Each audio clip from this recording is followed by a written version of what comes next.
بسم اللہ الرحمن الرحیم۔ السلام علیکم دوستو، میرے چینل اردو کہانیاں میں خوش آمدید۔ آج میں آپ کے لیے ایک سچی اور پراسرار کہانی لے کر حاضر ہوئی ہوں، تو چلیے کہانی شروع کرتے ہیں۔ بڑی آپا پر جن عاشق ہو گئے تھے، وہ پہروں بیٹھی خلاؤں میں کچھ تلاشتی رہتی، آنکھوں میں اسرار سے رینگتے تھے۔ کسی کے سمجھ میں کیا آتا، بس ان کی آنکھوں کی وحشت ریڑھ کی ہڈی میں سنسناہٹ دوڑا دیا کرتی۔ کون جانتا تھا کہ اچانک بیٹھے بٹھائے یہ سب ہو جائے گا۔ ابھی 2-4 دن پہلے کی تو بات تھی، روز کی طرح بچوں کو ٹیوشن پڑھا کر ہانڈی بنائی تھی، آٹا گوندھ کر رکھا تھا اور نہانے گھس گئیں۔ اس دن ان کو نہانے میں بڑی دیر ہو گئی، کوئی 1.25 گھنٹے بعد نہا کر نکلیں تو اپنے آپ میں ہی مسکرائی جاتی تھیں۔ صحن کے بیچوں بیچ کھڑی ہو کر تولیے سے بال جھٹک جھٹک کر سکھاتی، نہایت ہی ہلکی سی آواز میں، جانے وہ کیا گنگناتی رہیں۔ پھر جو وہ گیلے بال سلجھانے بیٹھیں تو پتہ نہیں کتنی ہی دیر تک کنگھے میں لپٹے بالوں کے گچھے بنا بنا کر پیر کے انگوٹھے اور برابر والی انگلی میں کھینچتی رہیں۔ اماں پڑوس سے آئیں تو اس گمان میں تھیں کہ آپا ابھی تک فارغ ہو چکی ہوں گی تو وہ ان سے بیٹھ کر کہانی سنیں گی، لیکن ان کو اس طرح تخت پر بال سنوارتے دیکھا تو اماں سٹ پٹا کر رہ گئیں۔ آئے ہائے غضب خدا کا، کتنی بار کہا ہے شام کو بال کھلے چھوڑ کر اس طرح نہیں بیٹھتے، جن عاشق ہو جاتے ہیں۔ بڑی آپا نے پہلی بار اماں کی بات کا کوئی جواب نہیں دیا تھا، ورنہ وہ ہنس کر کہا کرتی تھیں، کچھ نہیں ہوتا اماں، تم خواہ کے وہم پالتی ہو۔ اماں ماتھے پر بل ڈالے اس کے جواب کے منتظر رہیں اور وہ چپ چاپ اٹھ کر پیروں میں بالوں کے گچھے نکال کر ہاتھ میں دبائے کنگا لیے کچرا دان کے پاس جا کھڑی ہوئیں اور بجائے کے بال پھینکتی کنگا کچرا دان میں ڈال دیا اور وہیں کھڑے ہو کر بالوں کے گچھے اپنے دوپٹے کے پلو میں باندھنے لگیں۔ اماں حیرت میں ان کے سر پر آ کھڑی ہوئیں۔ اماں نے غصے سے کہا، کیا باولی ہو گئی ہو، بالوں کا کیا اچار ڈالو گی اور کنگا کچرے میں کیوں پھینک دیا ہے؟ بڑی آپا نے پھر سے کوئی جواب نہ دیا اور ایک گہری پراسرار سی نظر اماں پر ڈال کر چند لمحے گھورتی رہیں، پھر تیزی سے کمرے میں چلی گئیں۔ اس چند لمحوں کی نظر میں کیا تھا جو اماں کو پتھر کر گیا تھا، ان کی سمجھ میں تو کچھ نہ آیا۔ اگلے چند لمحے تو وہ ہونکوں کی طرح صحن میں ہی کھڑی سوچتی رہیں، پھر زیتون خالہ کی آواز ان کو چونکا گئی۔ مجھے تو کچھ سجھائی نہیں دیتا عذرا، تم ہی بتاؤ، سدرا کے سسرال سے کوئی خبر نہیں آ رہی، نکاح کو 5واں سال ہے، جانے شادی کا کیا ہوگا، مشورہ دو مجھے کہ کیا بات کروں۔ اماں تو اپنی ہی ادھیڑ بن میں تھیں، خاموشی سے ان کو دیکھی گئیں۔ ان کے دوبارہ بلانے پر ہڑبڑا کر بولیں، ہاں چلو اندر بیٹھ کر بات کرتے ہیں۔ بڑی آپا نے دوسری عجیب حرکت یہ کی کہ زیتون خالہ کے لیے جو چائے بنانے باورچی خانے میں گئیں تو نکلنے کا نام نہ لیا۔ اماں کی بڑی سبکی ہوئی، 3-4 بار آوازیں دے کر خود ہی تلملا کر اٹھیں اور باورچی خانے میں آ کر اپنا سر پیٹ لیا۔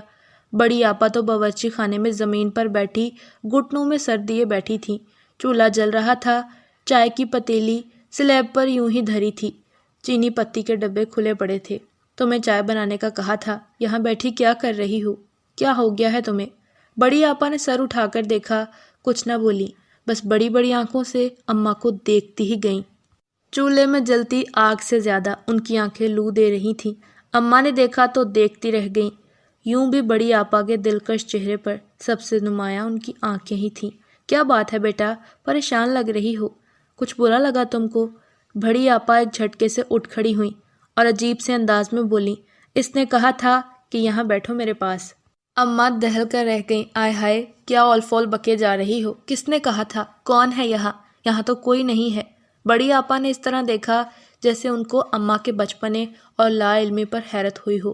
مسکراتے ہوئے اماں کو دیکھا اور پھر نظریں پھیر لیں اور آہستگی سے باہر نکل گئیں۔ اماں نے دیکھا آج تو بڑی آپا کی چال ہی الگ تھی، موقع اب بھی ایسا نہیں تھا کہ بات کو طول دیتی۔ اندر بیٹھی زیتون خالہ کا نیٹ ورک بہت وسیع تھا، آن کی آن میں یہ بات سارے محلے میں پھیل جاتی۔ اماں بدنامی سے زیادہ اس بات سے ڈرتی تھیں کہ بات اگر بڑی آپا کے سسرال جا پہنچی تو معاملہ کچھ کا کچھ ہو جائے گا۔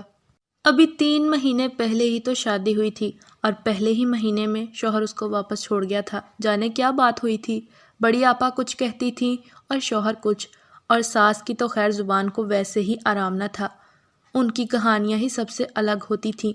ہاتھ نچا کر بولیں، لڑکی تیار نہیں تھی شادی کے لیے تو کیوں کی؟ اب ظاہر ہے بیاہ کر لایا ہے میرا بیٹا، بہن بنا کر تو نہیں رکھ سکتا نا۔ اماں تو شرم سے پانی پانی ہو گئیں۔ ابا سے بھی بات کی تو ابا کی حالت بھی اماں سے مختلف نہ تھی۔ اس کے علاوہ کیا کہہ سکتے تھے؟ اس کو سمجھاؤ ذرا، میں تو بات کر ہی نہیں سکتا۔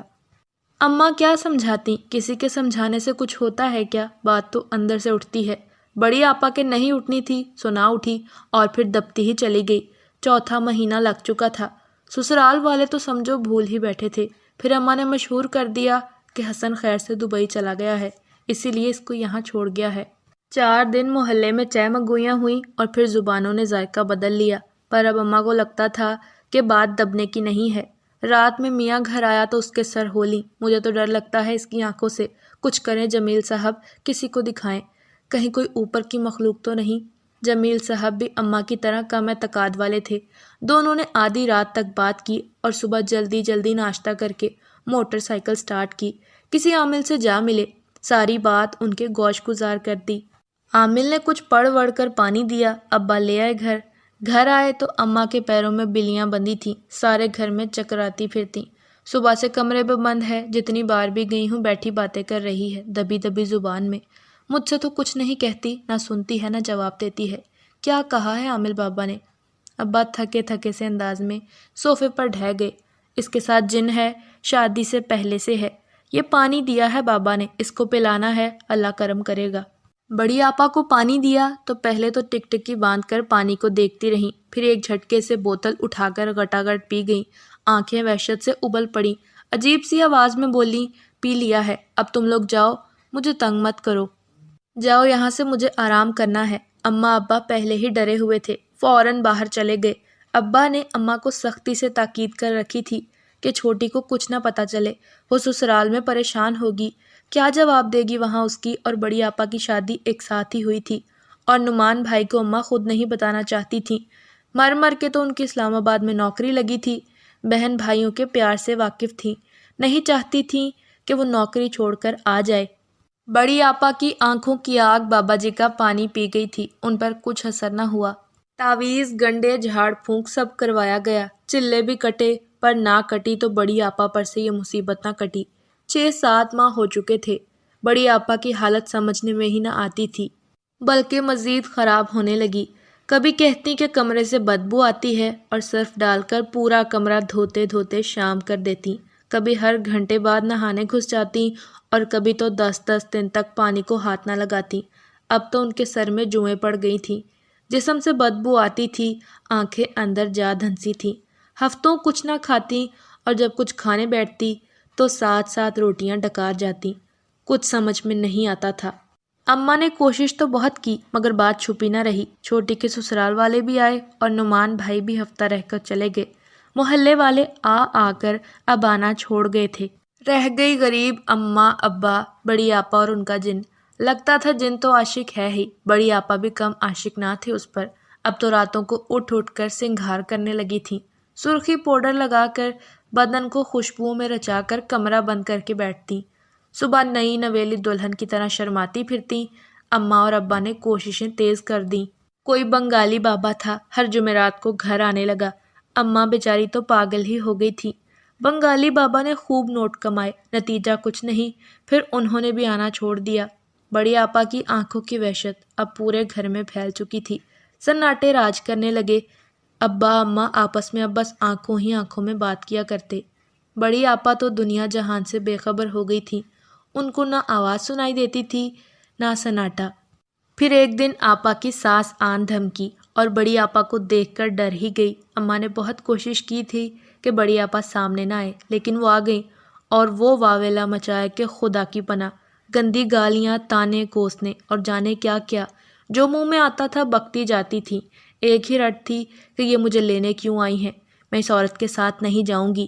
ساس بیچاری صحن میں بیٹھی کانپ کانپ کر روئی تھی۔ تب اماں نے زندگی میں پہلی بار شاید بڑی آپا پر ہاتھ اٹھایا تھا اور ساس کے آگے ہاتھ پیر جوڑ کر بات سمجھانے کی کوشش کی تھی۔ وہ کہاں سننے کو تیار تھیں، اٹھ کر چلی گئیں اور پھر اگلے دن طلاق نامہ آ گیا۔ گھر پر تو موت کا سا سما تھا، پر بڑی آپا ان سب باتوں سے بے خبر ایک طرف بیٹھی گنگناتی رہیں اور اسی شام انہوں نے اعلان کر دیا کہ وہ ماں بننے والی ہیں۔ ابا نے تو ڈنڈا اٹھا لیا اور مار مار کر ان کا بھرتا بنا دیا۔ اماں بیچاری بے ہوش ہوئی جا رہی تھیں کہ اس بیچاری لڑکی کا کوئی قصور نہیں، پر قصور تو ابا کا بھی نہیں تھا۔ سال بھر سے بغیر شوہر کے یہاں بیٹھی بیٹی نے حاملہ ہونے کا اعلان کر دیا تھا، وہ بیچارے بھی کیا کرتے۔ اس مار پیٹ نے بڑی آپا پر بہت اثر ڈالا، وہ سب سے خائف ہو گئیں۔ کھانے میں ان کو لگتا تھا کہ اماں نے زہر ملایا ہے، پانی میں ان کو کتے بھونکتے دکھائی دینے لگے۔ شروع میں وہ کپڑے پھاڑنے لگی اور ننگی ہو کر کمرے میں ناچنے لگی۔ ابا تو بس بیٹھک میں ہی رہتے تھے، ان کی بھوک پیاس اڑ چکی تھی، وہ دونوں کسی بھی عامل کو بلانے سے رہے۔ اٹھتے بیٹھتے ماں باپ بڑی آپا کے مرنے کی دعائیں مانگتے تھے، مگر دعائیں بھی اثر کھو چکی تھیں۔ بڑی آپا ایک موما بن چکی تھی اور جن تو بڑا ہی بے غیرت تھا، اچھی خاصی نیک اور شریف لڑکی کو بے حیا بنا دیا تھا۔ بڑی آپا کا بہت علاج کروایا مگر ان کو کہیں سے بھی افاقہ نہ ہوا۔ اسی طرح وقت گزرتا رہا اور تقریباً 2 سال بعد ان کی موت ہو گئی۔ تو چلیے دوستو، آپ کو ایک اور پراسرار واقعہ سناتی ہوں۔ موسلا دھار بارش جاری تھی، شام کا وقت تھا، میں چھت پر جانے کے لیے سیڑھیاں چڑھ رہی تھی۔ مجھے بارش میں نہانے کا بہت شوق ہے، اسی لیے چھت پر جا کر میں بارش کی ننھی ننھی بوندوں سے لطف اندوز ہونا چاہتی تھی۔ آخری سیڑھی پر چڑھتے ہوئے میری نظر سامنے چھت کے آخری کونے پر پڑی تو میں حیران رہ گئی۔ وہاں معصوم کالے رنگ کا بلی کا بچہ ٹھنڈ کی وجہ سے کانپ رہا تھا۔ مجھے ویسے تو جانوروں سے بہت ڈر لگتا ہے، جانوروں میں بلی کتے ہوں تو میں اور بھی زیادہ دور بھاگتی ہوں، مگر بلی کے اس بلونگڑے کو دیکھ کر نہ جانے کیوں جذبہ ہمدردی جاگ اٹھا۔ اسی جذبے کے تحت میں آگے بڑھی، اس کو اٹھایا اور فوراً چھت سے نیچے اتر آئی۔ کمرے میں جا کر بلونگڑے کو اچھی طرح تولیے سے صاف کیا، پیالے میں دودھ ڈال کر پلایا۔ مجھے اس بلی کے بچے پر بہت پیار آ رہا تھا، اتنا پیارا بچہ میں نے کبھی نہیں دیکھا تھا۔ کالی سیاہ رنگت، اس کی آنکھیں ہیرے کی طرح چمکتی تھیں۔ میں اسے باہوں میں بھر کر پیار کرتی رہی۔ وہ شاید بھوکا تھا۔ جب دودھ کا پیالہ اس کے سامنے رکھا تو اس نے لپ لپ کر کے دودھ پیا اور زبان سے منہ صاف کیا، پرسکون ہو کر اونگنے لگا۔ اب اس کی پیاس بجھ چکی تھی اور اب وہ کانپ بھی نہیں رہا تھا۔ میں اس کو کمرے میں چھوڑ کر پھر سے چھت پر چلی گئی۔ بارش ابھی بھی برس رہی تھی۔ بارش سے گرمی کا زور ٹوٹ گیا تھا، چرند پرند حضرت انسان خوش ہو گئے تھے۔ میں چھت پر کھڑی ارد گرد کے نظارے کر رہی تھی۔ بچے گلی میں بارش کے پانی میں کھیل رہے تھے، سڑک پہ گاڑیاں بھاگ رہی تھیں، ہر چہرہ خوشی سے جگمگا رہا تھا۔ ٹھنڈی ٹھنڈی ہوائیں روح کو سکون بخش رہی تھیں۔ میں شاید چھت پہ ٹھہرتی، مگر ماں جی کی آواز پہ مجھے نیچے کمرے میں جانا پڑا۔ میں کمرے میں داخل ہوئی تو بلونگڑا غائب تھا۔ ہیں، یہ کہاں گیا؟ میں نے چارپائی کے نیچے، بیڈ کے نیچے دیکھا، مگر مجھے کہیں نظر نہ آیا۔ وہ جا چکا تھا، احسان فراموش، میں نے دل ہی دل میں کہا اور خود سے باتیں کرتی۔ میں گھر کے کاموں میں لگ گئی۔ پھر اسی طرح مہینے سال گزرتے چلے گئے۔ میں لڑکپن سے جوانی میں پہنچی تو ماں باپ نے میری شادی کر دی۔ اکمل ہسمکھ اور پیار کرنے والے شوہر ثابت ہوئے۔ ساس سسر شادی کے چند سال بعد فوت ہو گئے۔ زندگی بڑی خوشگوار گزر رہی تھی۔ اللہ تعالیٰ نے مجھے 3 بیٹیوں اور 2 بیٹوں سے نواز دیا۔ میری بڑی بیٹی رمشا 10ویں جماعت میں پڑھ رہی تھی، فریحہ 5ویں میں اور ننھی علیشا صحن میں دوڑتی تھی۔ دونوں بیٹے ایک 7ویں میں اور ایک 6ٹھی میں پڑھتے تھے۔ جون کا مہینہ تھا، گرمیوں کی چھٹیاں اسکولوں میں ہو چکی تھیں۔ رمشا محلے میں ٹیوشن جاتی تھی۔ بورڈ کا امتحان جو تھا، خوب تیاری کرنی تھی۔ علی اور کاشان فریحہ نانوں کے گھر چلے گئے تھے۔ اکمل کی دوسرے شہر پوسٹنگ ہو گئی تھی۔ وہ 15 دن بعد گھر کا چکر لگاتے تھے۔ میرا گھر شہر کے مضافاتی علاقے میں تھا۔ یہاں چند خاندان آباد تھے، پرسکون ماحول، نہ گاڑیوں کا دھواں نہ شور و گل۔ لیکن ایک دن میری زندگی میں ہلچل مچ گئی۔ میں کانپ اٹھی، میرے تن بدن میں آگ لگ گئی۔ یہ اس دن کی بات ہے جب رمشا ہانپتی کانپتی، بکھرے بالوں، خوفزدہ چہرے کے ساتھ گھر میں داخل ہوئی۔ پیروں میں جوتے نہیں تھے، نہ کندھے پر بیگ۔ میری آنکھوں کے آگے اندھیرا چھانے لگا۔ امی! رمشا نے گھر میں داخل ہوتے ہی پکارا اور زوردار چیخ مار کر بے ہوش ہو گئی۔ یہ مغرب سے کچھ دیر پہلے کا وقت تھا۔ میں نے رمشا کو اٹھایا، بیڈ تک لے گئی۔ اس کا جسم تپ رہا تھا۔ اس کے منہ پہ ٹھنڈے پانی کے چھینٹے مارے۔ مجھے سب کام بھول گئے۔ علیشا بھی رو رہی تھی۔ میں نے اپنے شوہر اکمل کو فون کیا کہ وہ جلدی سے گھر آ جائیں۔ انہوں نے آج ہی گھر آنا تھا، مگر وہ رات 11-12 بجے آتے تھے۔ وہ ابھی آفس میں تھے۔ خیر، میری کال سنتے ہی وہ گھر کے لیے روانہ ہوئے۔ میں پڑوسیوں کی مدد سے رمشا کو ہاسپٹل لے گئی۔ اکمل بھی جلدی آ گئے۔ تقریباً 3 گھنٹے کے بعد رمشا کو ہوش آیا تو ہم گھر آ گئے۔ اگلی صبح جب میں نے رمشا سے پوچھا بیٹے کیا ہوا تھا تمہیں، امی پھر جو اس نے بتایا تو حیران ہونے کے لیے کافی تھا۔ آج وہ احسان فراموش بلّا اپنا بدلہ چکا گیا تھا۔ آج بھی مجھے اس کا احسان مند ہونا تھا۔